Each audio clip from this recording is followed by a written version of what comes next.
Officiellement, on parle d'un cessez-le-feu à Gaza. Les échanges d'otages se poursuivent, les bombardements se sont tus, du moins en apparence. On pourrait croire que la campagne génocidaire israélienne est finie. En réalité, elle a simplement changé de forme. Gaza continue de mourir, cette fois non sous les bombes, mais sous les balles d'une guerre interne opaque. Il s'appelait Saleh Al-Jafaraoui, journaliste et créateur de contenu, témoin du quotidien dans l'enclave. Le 12 octobre dernier, il a été froidement abattu à Gaza par des milices palestiniennes financées par Israël. Ces milices ont un nom, les Forces populaires, dirigées par Yasser Abou Shabab, un ressortissant de Gaza déjà cité dans plusieurs enquêtes de l'ONU. Il est devenu le symbole d'un pouvoir parallèle. Selon ces enquêtes, son groupe patrouille dans certaines zones de Gaza sous contrôle israélien. Pire encore, il est armé et financé par Israël qui l'utilise comme outil militaire contre le Hamas. Yasser Abou Shabab est accusé d'avoir empêché l'acheminement de l'aide humanitaire, d'avoir pillé des cargaisons destinées aux civils et de contrôler plusieurs points de passage de cette aide.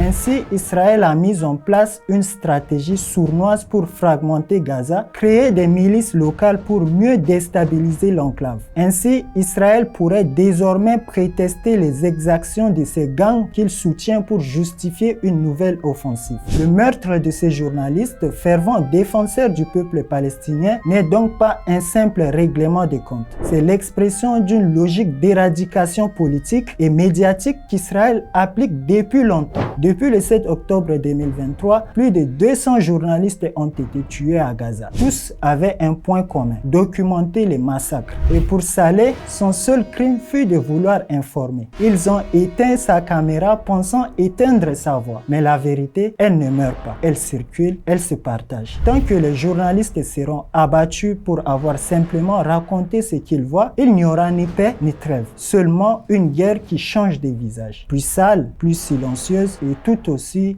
meurtrière.